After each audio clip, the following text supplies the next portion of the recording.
America is at a crossroad. Never before have we stumbled so spectacularly on the world stage as we have in recent years. The pandemic has brought many of our biggest issues to light. Homelessness and the mental health crisis have reached epidemic levels.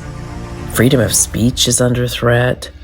Politics has never been more toxic, and corporate greed has reached heartbreaking levels. The climate crisis has brought a dramatic increase in natural disasters. Meanwhile, we stand on the threshold of artificial intelligence, which could serve as the best tool to help us deal with many of these challenges if we can keep the power out of the hands of a few. How do we deal with these many issues? By speaking radically, honestly about these challenges and their solutions.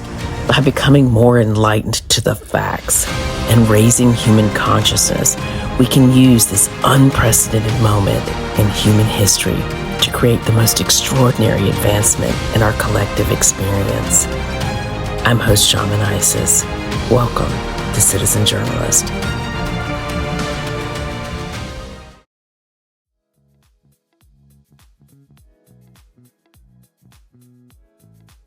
Hi, and welcome to Citizen Journalist. I'm the host, Shaman Isis, and I am very excited about today's episode because I have the incredible Pulitzer-Nominated journalist, Rose Horowitz, with us today. Rose, thank you so much for joining Citizen Journalist to talk about the state of media. Thank you so much for having me. I'm thrilled to be here. I've been listening to some of your citizen journalism, and it's really interesting what you're doing. Thank you, Rose. Well, I have to say that the news on the state of media has been pretty crazy lately. Just from my own personal experience, I've watched a huge shift in media over recent 15 years is probably a good estimate. It's been a big change. And I know you and I touched on this the other day. Have you been seeing what you'd call some pretty dramatic changes in the media landscape recently? Yes, it's huge. And it's not that it's really new, but as a headline today pointed out, is media in danger of extinction? There was a headline in the New Yorker just this week. Wow. By a staff writer. So extinction is that is a really extreme word. And I don't, Yes, it is. As what I'm observing, I went to a conference, an all-day conference through the Tao Center at the Columbia Journalism School. And some of the things I heard and what are alarming. Like, so 2 newspapers a week are closing. These are usually local papers. Wow. In the last, 3,000 have closed, since 2005. I think 40 or 50, I don't know, something like that, percent of journalists have lost their jobs. Wow, that is a wild statistic. Right.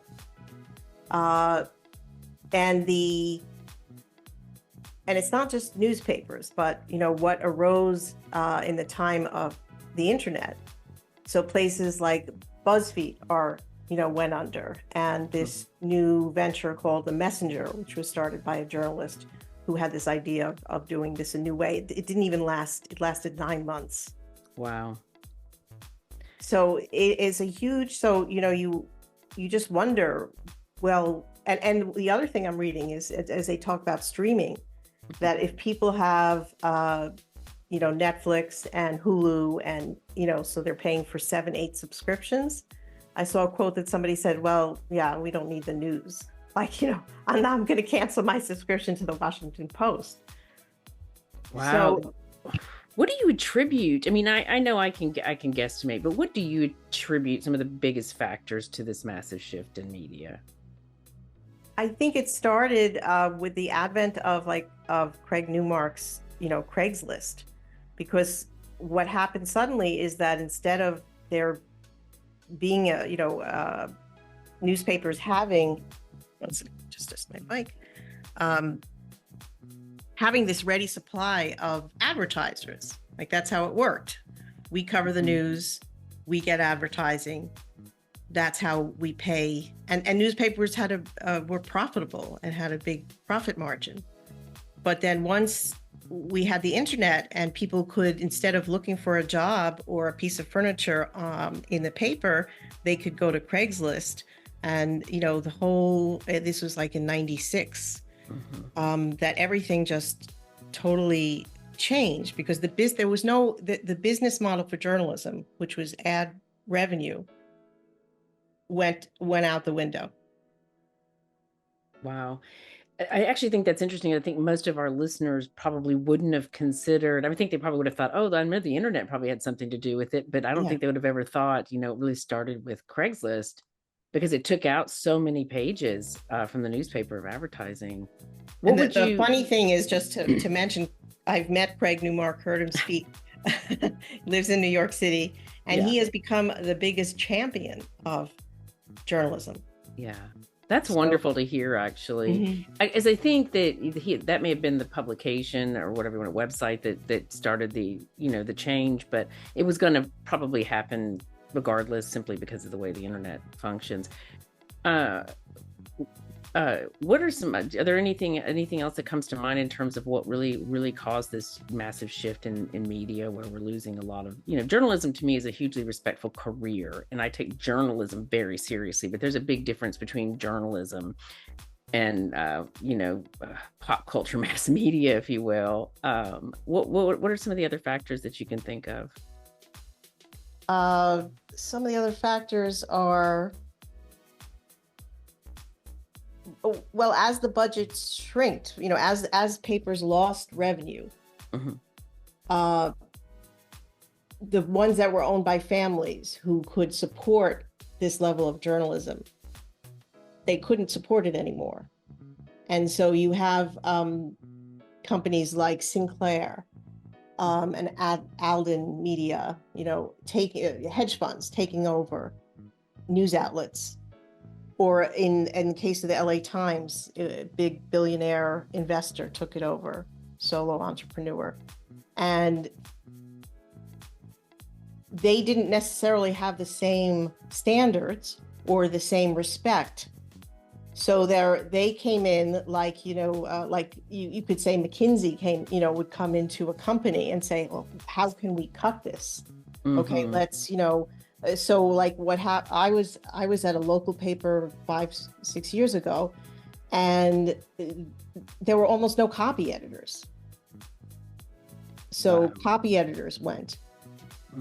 And so, and then everything became digital first. So I became an assistant managing editor at this local paper in Connecticut.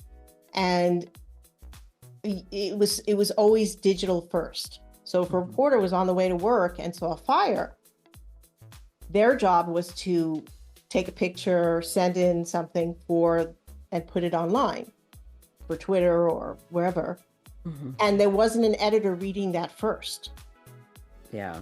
Because because digital, and the internet made everything instantaneous, there wasn't the same balance and boundaries in what was getting out there.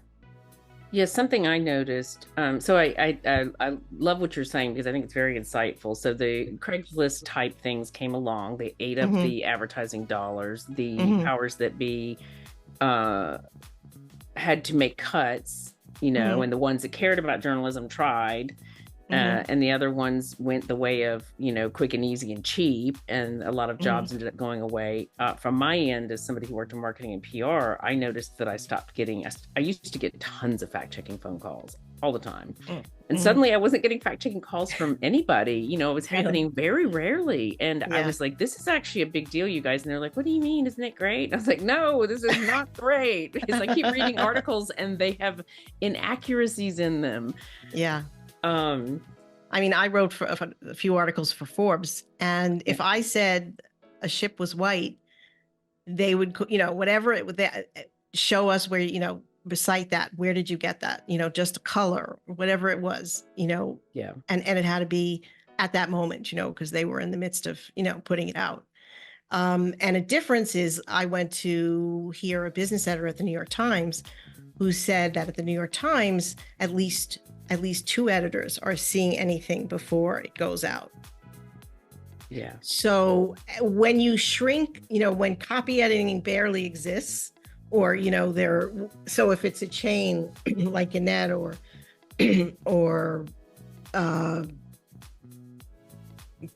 Hearst, if they let rid of the copy editors and they let rid, reporters, then who's reporting? Yes. And who's checking? Yes. I think they're regurgitating. A lot of them are just regurgitating stuff they're scraping, But I mean, there are very dedicated journalists, still. So in these weekly papers, like, there might be one person who's responsible for weddings, school of, high school sports, and they're assembling that with maybe one story. But the other thing that started happening is that as reporters had less, as newspapers had less reporters, and news outlets, digital too, instead of having each paper or each outlet, like the Huffington Post, having a reporter in Washington, their own reporter, they would use newswire copy. So there are some local papers that you could pick up and you don't even barely see a byline. There might be one story and the rest is filled by, wire copy, copy they get elsewhere. But they still say it's this local paper. And even when you watch the news, like I watch Rachel Maddow, and she'll put up, headline, here's the headlines today. And you'll see Lexington, what's going on in the Tribune in Chicago and the Dallas, but those papers now have so few reporters. They are all mirroring each other in a lot of ways, because the number of local, people they have in Washington, locally, around the country is so scarce and bare. Yeah, I think a lot of people, our listeners may not really understand the difference between real journalism and and how real journalism has actually been affected versus kind of the mantra of how everyone hates mass media. Everyone hates mass media, when I think what they hate is unfact-checked, non-journalistic based content that's designed to get attention versus well-researched, written, insightful pieces. And I think we have to maintain respect for journalism and do what we can to fix media. Yes, and part of that, I think, is that with the internet, anybody could become a writer, right? Mm-hmm. Anybody could say, I just, went to this meeting and here's what I say. Here's what I report. But so instead of being, so it made it more democratic, which is a good thing. But at the same time, people didn't understand maybe that it wasn't as, well reported as if you read it in a weekly paper, or you read it in BuzzFeed, or you read it on Slate, or you read it in Puck News. So people don't distinguish. But people who I know who are still in journalism, I mean, they're there. You don't go like the New Yorker piece counted, somebody said, if you're going to go into journalism, marry well. That's so true. It's a little bit like they used to say that about fashion. Yeah, right. I can get it. Yeah, I mean, for all the changes. Yeah. When I started out, years ago, at the AP, I started out at the AP, but the AP paid better than if I had gone to the York Herald, the York Daily Record. I mean, you couldn't barely, subsist. It was like less than, like 20,000 or 18,000 a year, or 15,000. And that hasn't changed. I have a friend who has a son who went to Syracuse University to study journalism. First job, Lexington, Kentucky. His parents are still helping him to live. Yeah, because they have to. And it's not the smallest market you could go to. So that really, for all the change, like, there are some, the constants are, you need to work really hard, it's really competitive, and it's low paying. Yeah, and I think one of the things a lot of people don't understand about what we're talking about, and I'm not trying to insult people's intelligence, is just really like it's a complex issue that gets sound bited, instead of really, unique conversations really addressing the issues. But one of the problems with this whole thing isn't just about the demise of journalism, things that are fact checked. It's the fact that the lack of reporting and the lack of support for real journalism in cities around the country affects community, because the local newspaper, the local magazines were a tremendously important and vital tool for keeping community together. And community is a really, really important. It gets treated almost like it's like some, kind of, oh, look at the town's doing something. But in fact, community is what helps. It ties Americans together. As it bonds people together, and it helps us to celebrate as human beings. And without community, things get destabilized. And so I think there's a real important conversation to be had there about how do we support community when our such an important tool for community is disappearing.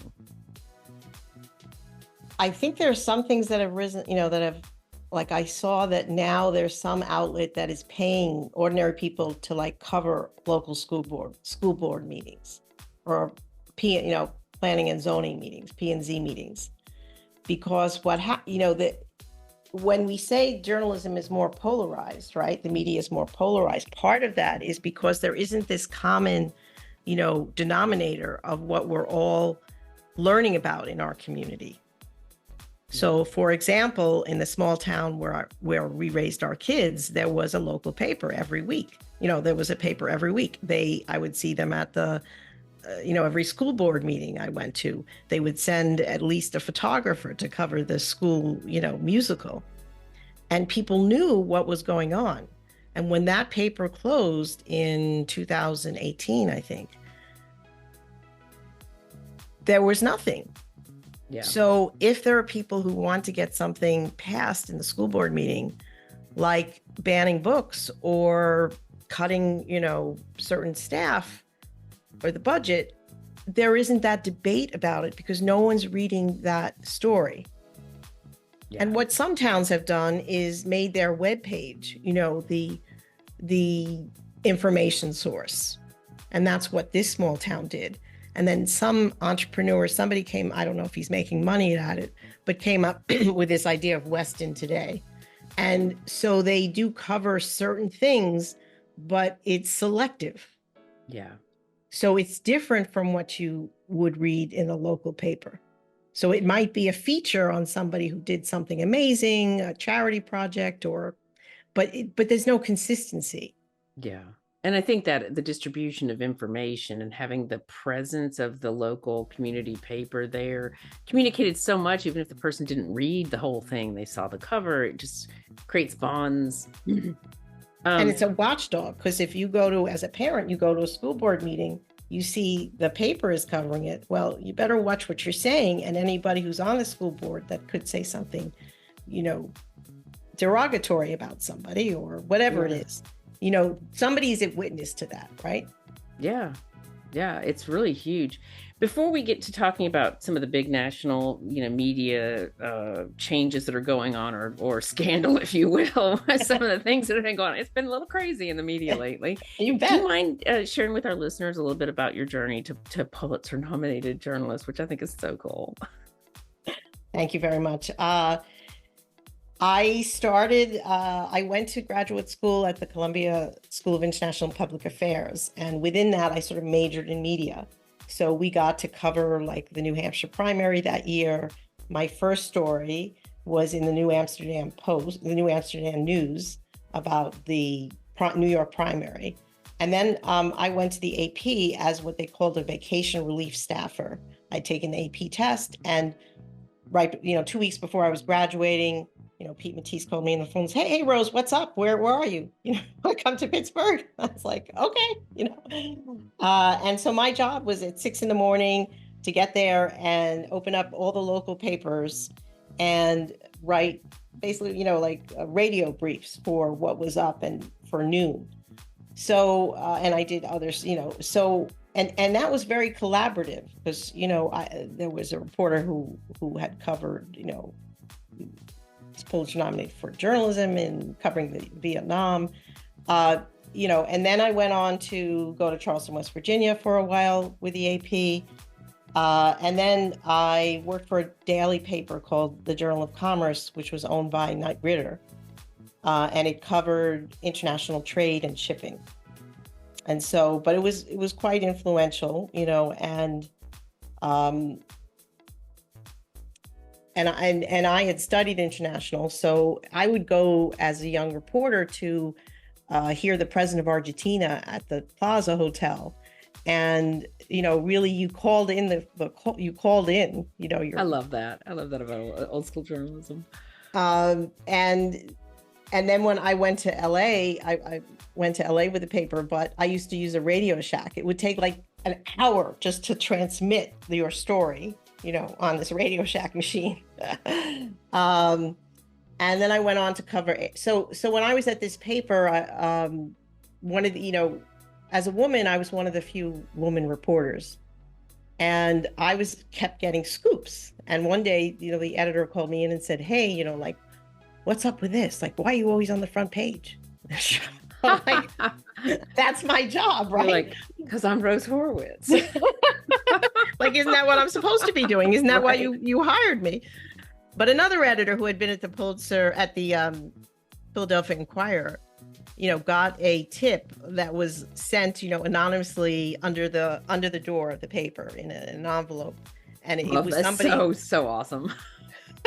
and it was a business saying that these other businessmen are competing for to ship U.S. cargo to Africa, which is, you know, U.S.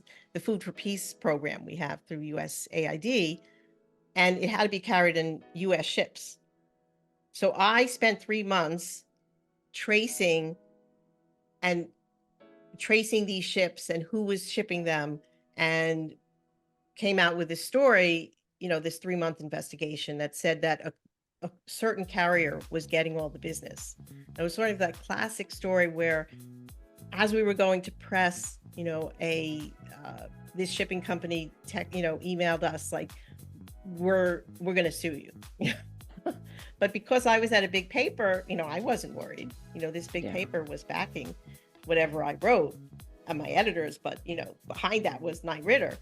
So that was a terrific experience. And that led that piece that I wrote about how the money was going in the hands of some, you know, middlemen for this cargo, resulted in in Congress holding hearings. The Senate committee, you know, Foreign Relations Committee held hearings and changed the law.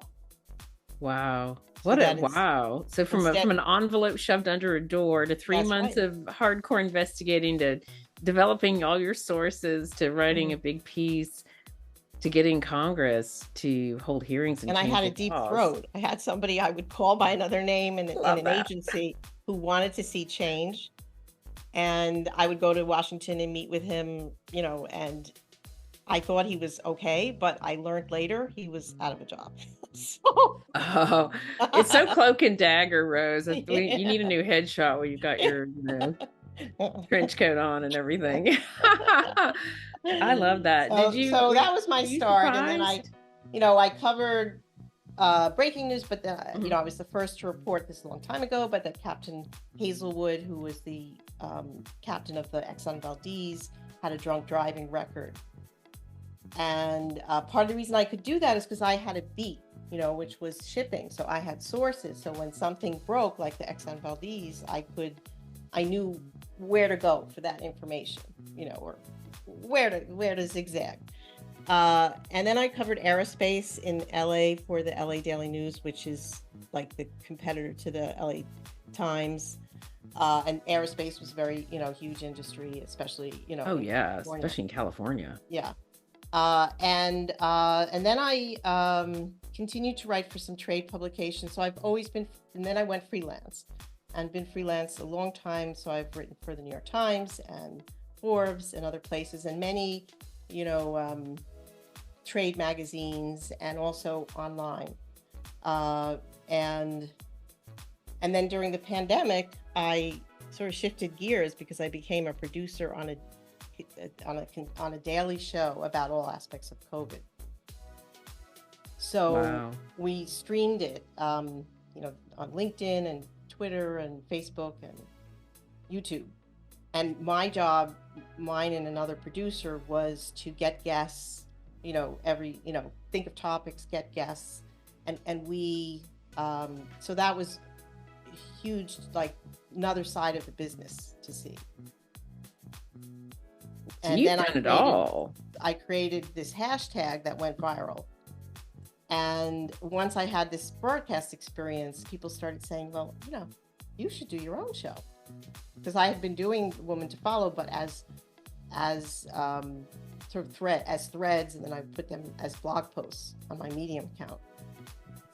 So 2 years ago, I started with my first Woman to Follow show. And I guess I've had, 500,000 views on them. And I did a summit in February last year with 10 speakers, a virtual summit with 10 speakers that, got a lot of attention and had great, contributors to that. Yeah, congratulations on that. That was a big deal. And I think, to the whole idea of using all of your experience to highlight and honor women who are blazing a trail was such a brilliant use of your expertise, and it was really well done. So congratulations on that. Thank you. Were you surprised when you found out about the Pulitzer nomination? Yeah, I knew that. I guess at this same year, Associated Press has a Managing Editor Award, and so I was nominated for that. I mean, I was recommended. I got the award for that, and also there's a group called World Hunger Year that give out annual journalism prizes, and I won for best, investigative reporting, and Valerie Harper gave me my award in Washington. Love that. I love that. But I didn't know, I had nothing to do as a reporter with what the paper or the editors, decide to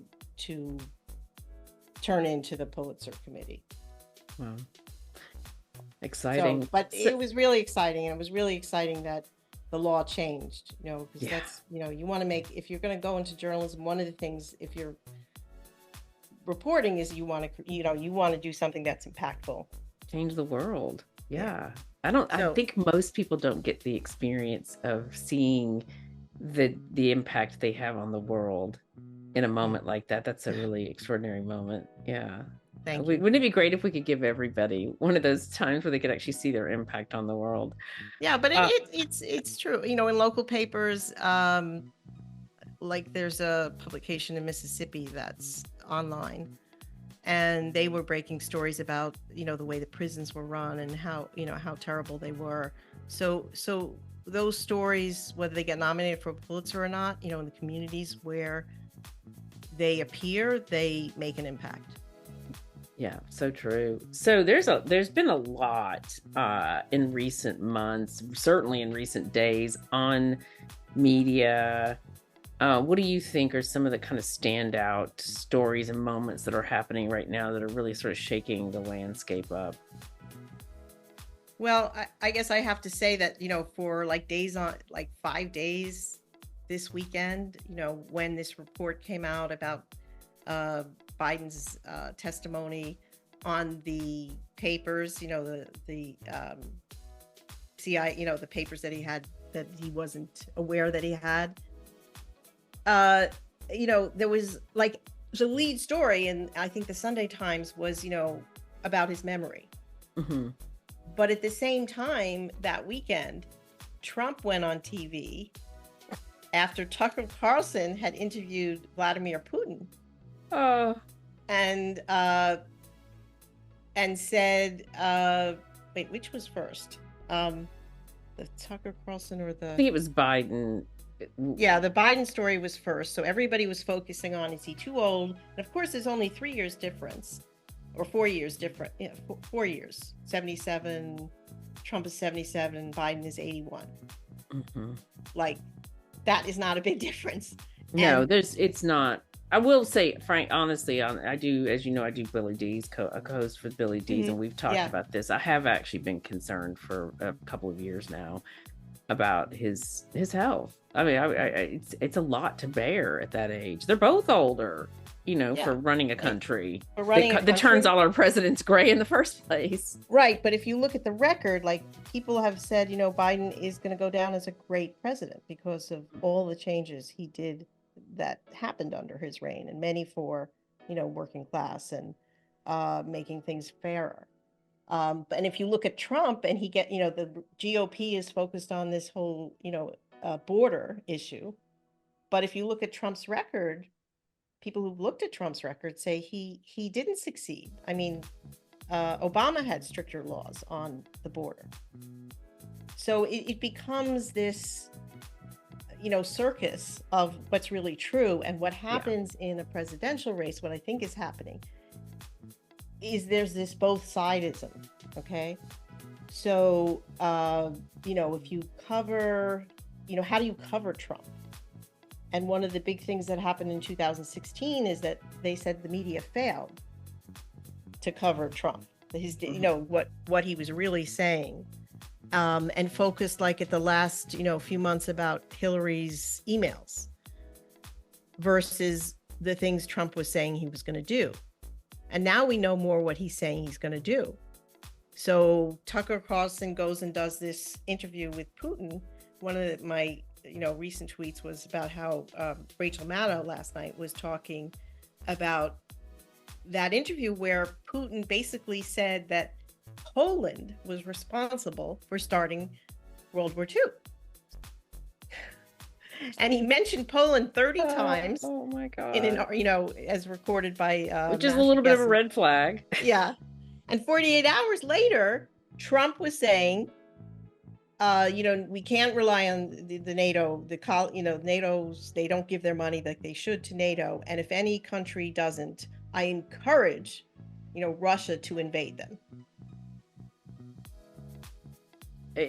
Can I just tell you, like, it's at this point, the whole, between Tucker going to Russia and people talking about not letting him back in, and it's like, well, he's not the only journalist who's ever whether you want to call him a journalist or not is up to everybody. He's not the only journalist that's ever interviewed Putin. We didn't talk about not letting those folks back in, but it just brings me to mind of, I'm doing a panel series with some women in film and called Sound Bites to Solutions, because we feel like things have gotten to the point where it's like so many of the media just go to that same drum that they beat, to the point where people can't hear the truth, and they're not getting into the details. They're actually asking a lot of the questions. I'm not referring to journalists, because I think I really do classify the talking heads, people who get on there and read the screen in front of them that usually have nothing to do with writing the stuff that they're actually reading, as different. Do you feel like there's sort of these kind of narratives that people tend to stick to and they're not getting into? Because that's what the Soundbite Solutions panel series is about like, how do we get to solutions? Like, we can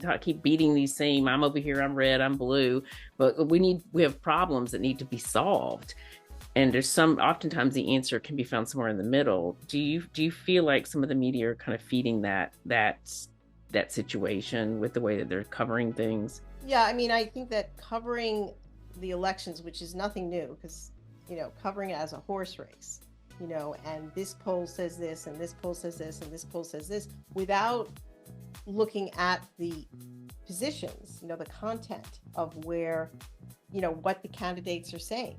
I mean, so if you hear Trump, he said, well, I would be dictator for a day, right?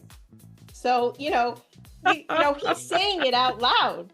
So, and we should be covering that. But there's this, the main, Washington Post, New York Times, there's still this hesitancy of what do we focus on? So if it's going to grab a lot of headlines that we're going to talk about Biden's age and the answers he gave in this, this testimony, well, you're like, where's this, where are all the headlines about what Trump said about inviting Russia to invade a NATO country?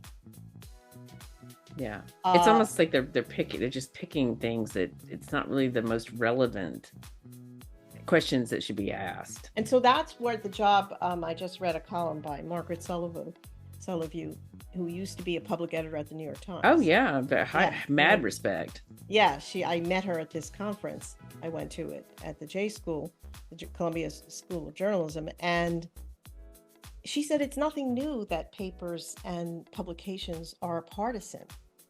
Yeah, that I agree with. Yeah. And that all for this weekend, the Sulzberger at the Times needed to do was go to his assignment editor and his opinion editor and say, hey, are we spending too much, coverage on our, on this question versus other things? So that's where I think, and on TV, you do get, sometimes the same people on, the same commentators are on TV, and you don't get necessarily a broad spectrum. One of the things that I do, and one of the things I did when I did this podcast on COVID, was to make rules about who could be guests. So if it was 2 men, that was okay. If it was 3 men, that was not okay, because you needed to get women on there. And then if we did 4, if we had 4 women as guests, well, some of them had to be, people of color. Mm-hmm. And unless you make those rules, that you set those standards, you're going to be in danger of seeing the same people on all these, for broadcast media. Yeah, no, I agree with that. You do get a lot of the same.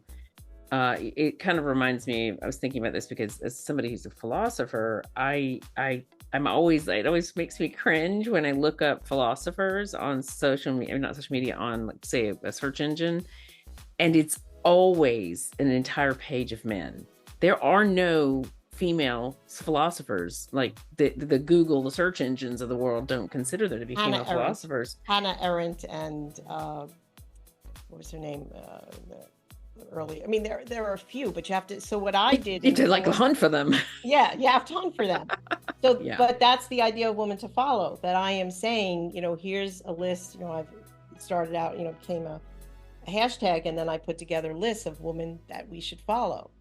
And so when one of the things that really bothered me when the Ukraine war broke out is that when I'd see cable news, they had all these commanders, generals, for national and international, military news.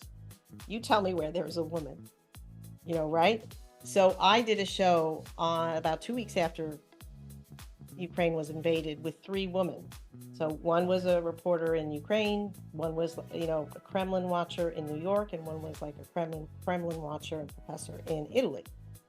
Because I wanted to show that there are women experts who can talk about this. Yeah. No, I agree with that. It still leans pretty heavily towards men, and that's a whole issue for another episode. So do you mind answering what you thought of Tucker's interview? I didn't watch the 2 hours, but I've read stories. And so they said, I think he spent at least an hour, expounding on Russian imperialism and this idea that it was really, Poland who started World War II. And if you mentioned Poland 30 times, I have to believe Masha Gessen of the New Yorker. That's so weird. So it was very weird because, yes, many journalists have interviewed Putin. There was even a documentary I watched about him, where he said they watched him over the course of a few weeks, and they got this kind of crazy access. But the thing that Matta was saying is that the way Putin is talking now, it's like he sees himself as some kind of some kind of Hitler. That's right? Interesting. Yeah. I mean, I've always had an amount of reserved amount of respect for him, just from the way he approaches his leadership. I'm not saying about his decision making or choices, but I always thought he at least he carries himself in a dignified manner, and he's, I don't know, but I don't believe everything I hear. But he also knocks off, Yeah, I was about to say, in mentioning Poland 30 times in one 1 hour interview. Yeah, so that's synchronistic to the point of kind of creepy. That sounds like planting seeds to me. Already in Ukraine and wants to take over Ukraine. Well, Poland's right next door. Oh yeah. Yeah. So, So the interview wasn't, I don't consider that real journalism. I mean, one, Tucker is a disgraced journalist. He was fired by Fox. So you have to have some questions, and who on the world stage can Putin give his message to? Sort of Unrestrained. being, yeah. And so in that interview, from what I read, and I will say I'll read it, I'll watch it, but Carlson didn't push back. So when Putin went on for an hour about Russian, imperialism and Peter the Great, I mean, he didn't say, oh, well, what about this and what about that? And that's what you need a journalist to do. Yeah. I wondered if he wasn't lost at certain points because Putin was speaking in Russian. I know there was a translator, but I wondered about that. No, so interesting. I covered Gorbachev years ago, and everything was translated. So you just had to be more mindful, as you're listening, and careful in your quotes. But I mean, it happens at the UN all the time, right? You have to be able to do that. So one of the things I try really hard to do on the show, so I think it's fascinating, the landscape of the media, it's changing dramatically. I love that you brought up the story about the New Yorker, I think it was, saying that they're ready for what was the word, apocalypse? Extinction. Yeah. Do you I did want to ask really quick, because I know when I saw AI and I experimented with it about 2 years ago, I started using it different things, and I could see, as somebody who spent 20 years doing communications, I was like, oh boy, this is gonna turn things on their head. Do you think AI has had a lot to do with what the apocalypse, like extinction, that they're talking about? I don't think I think not at this point. I think that, for a local paper, the things that, like gathering what events to say, like here's what to do this weekend. So that job might be taken up by AI partially, right? But you still need a person looking over that. But I don't think it's at least in media. Yes, maybe in communications, in public relations, in other fields, it's being used in ways we don't really understand yet. But in journalism, I mean, the Economist, I think, around maybe 6 months ago, or maybe when ChatGPT first came out, they put on their cover an AI generated cover, and they didn't acknowledge it. Oh, interesting. I wonder if they did that on purpose. I don't believe anything anybody does anymore, honestly. If it's going to create, because if like a little lawsuit here or there to get in national headlines, I think is one of the things I try to tell my students. As a professor, I try to tell them, to be very careful about what you believe, because it's so easy. It's so easy to fall for what are really PR stunts, and most controversy is engineered. Is that if someone's not going to prison or jail, you have to be very careful of believing it. Well, I mean, the New York Times filed this huge lawsuit, right? Oh, I was going to ask about that. Thank you for bringing that up. Yeah. What did you think of that? Oh, you guys, listeners, she's talking about the New York Times filing a lawsuit about AI. Oh, let's hear it. I think it's great that they did that. Yes. Because they're going to speak. This is going to be so important, because there aren't these, there are not laws. This whole field is so new that what constitutes stealing, what constitutes intellectual property in AI. And so if AI, if OpenAI is taking all the stories from the New York Times on, let's say, New York City politics, and so when you type in, on chat, tell me, who's in charge, or what happened in the last 10 years, and it doesn't tell you where they're getting that information, then you run the risk, then you're increasingly running the risk of being of misinformation. Disinformation. I thought this was interesting because when I first used AI, I knew I could see immediately between the artwork and what I was running through copy-wise to see. I was testing different things to see what you could do with it. I was really like, whoa, this is not good. I recognized the art. I could see that it was being lifted. Now I've seen it change because it's had so much input put into it and so much created now that I no longer see that with the art. But one of the things that I found interesting, and I had at one point considered opening up a new kind of PR and marketing agency to help people get into the AI system so the algorithms would speak to them in a proper way. But then I realized, oh, I don't want to lay the groundwork for that, because I understood when I was really paying attention was that because AI was using media to inform what it was saying about companies, that you could literally craft a reputation through AI and erase history. And when I realized that, I was like, oh, this is a problem. It's a real potential problem. And I stopped pitching the idea to start another business, just helping people get in there, because all it takes is you can buy your way into media, a lot of media these days. It's just the truth.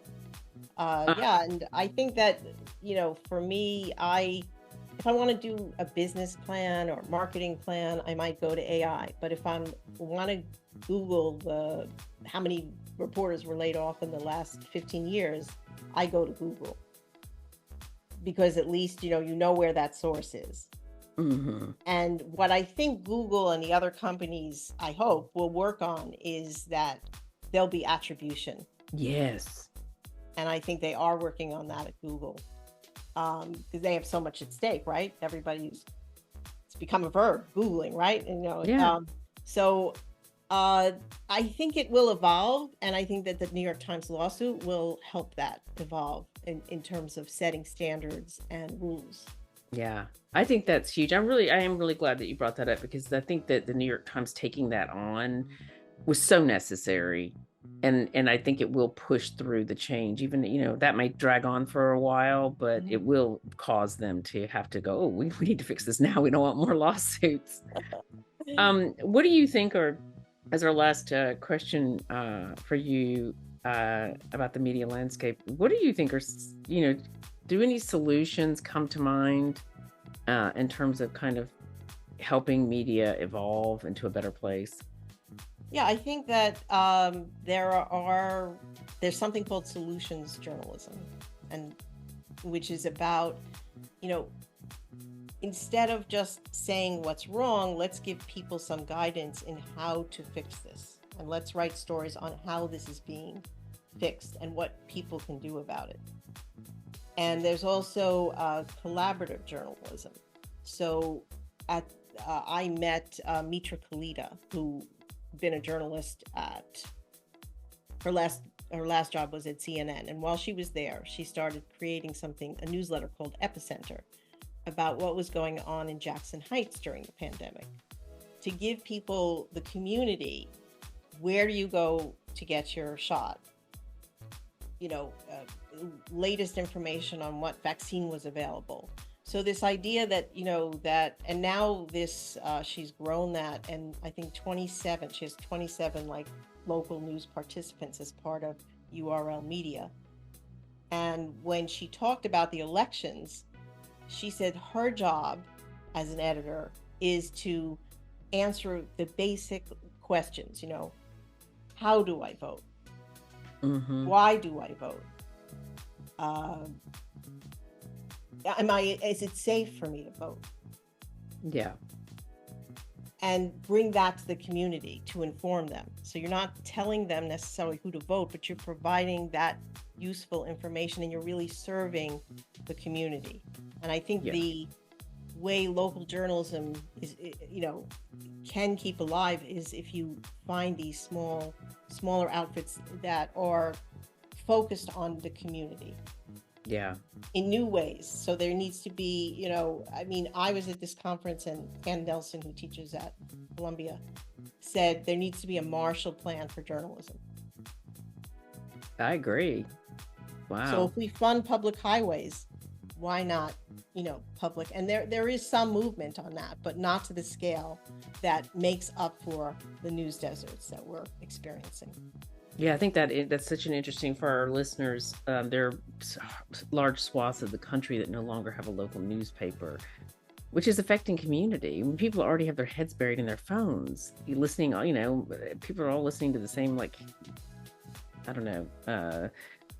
seems like the same two ends of topics, and not really getting into the middle of it, to the meat of it. And on top of that, their community media is going away, which is a But huge there is part of the very, glue. very strong Christian media, like is this Oh, woman yeah. Weston has pointed out, which like, she grew up in Oklahoma, so I Yeah. mean, she's got an idea of what's going on. But on the East Coast, like, who listens to the radio for that? The Christian News Network. Very few. It's huge, and the money that's going to those networks. I mean, the Super Bowl this week. Oh, wow. You see that ad? Jesus ad? $100 million budget. Jesus, well, What are we someone said- actually selling? Because Yeah. ads are for selling things. Right. And I immediately looked it up, found, it was funded, a lot of it by Hobby Lobby and other Christian rights groups. Well, Yeah. people, my husband said, oh, like, Jesus, but I mean, it's like, Jesus, what is this Jesus? No, I know why they did that, because in the social, if they're paying attention to younger audiences are very much into the teachings of Jesus as just a human being, not as a, the Son of God specifically. Mm-hmm. And I think they tapped into the popularity of him as a teacher, if you will. Right. And washing feet and, showing him in ways, even though they tend to be anti, LGBTQ, but they're showing Jesus as the man of the people. Mm-hmm. And so the other thing I think to be aware of as we approach elections and the state of journalism is that the campaigns are also using TikTok, because they want to reach younger audiences. So radio, I think 3 things to look out for: radio, TikTok, and how that's growing and how they're using it, and whatever local journalism you can find, I guess. Right. Yeah. I think you highlighted something that I think is actually what ultimately a lot of the media lost their footing in being of service to the community and got gobbled up by headline creating, because it created clicks and it sold newspapers. Headlines do. That's just the truth. And I was always baffled by how many headlines didn't actually match the article I would read. I'm like, I'm confused. But that's sort of a myth, I think it's more that they lost the revenue to be able to report the stories. It wasn't a matter of clickbaits. I mean, I think I refer specifically, there was a time there when they had headline editors that were new to doing headlines for digital media, and they were their jobs really depended on how many clicks they got, and so there was a spell there where BuzzFeed, 10 ways to, everything was a list. Attracted, and I think BuzzFeed, was it BuzzFeed that I think, each reporter was told, there was a running tally of how much traffic you generated with your story. No pressure there to actually do journalism. Clickbait is the answer. I think there are a lot of people out there in the journalism field that really care and are working to change things, like you, Rose. So thank you for being a voice for women, for creating Women to Follow. I think it's extraordinary. And for your continued efforts to hold up the pillars of journalism, because we need journalism. We really do. I have a lot of respect for it. We do. So thank you, Cynthia, for having me as a guest. It really a pleasure. I enjoyed our conversation very much. Oh, thank you, Rose Horowitz. Rose Horowitz, Pulitzer-nominated journalist, Rose Horowitz. Thank you so much. Thank you so much to our listeners for joining us for this episode. I really appreciate your support. If you are not already subscribed, what are you thinking? Subscribe so you can get the latest episodes of Citizen Journalist. If you've not already checked out my book, Memory Mansion, it did hit #1, which I'm very excited to say, considering I did it all myself. Thank you so much if you did buy it. I really appreciate the support. It shares my journey to self-love, so go check it out. And stay tuned for more from Citizen Journalist. Thanks, you guys, and have a beautiful, beautiful week. Bye.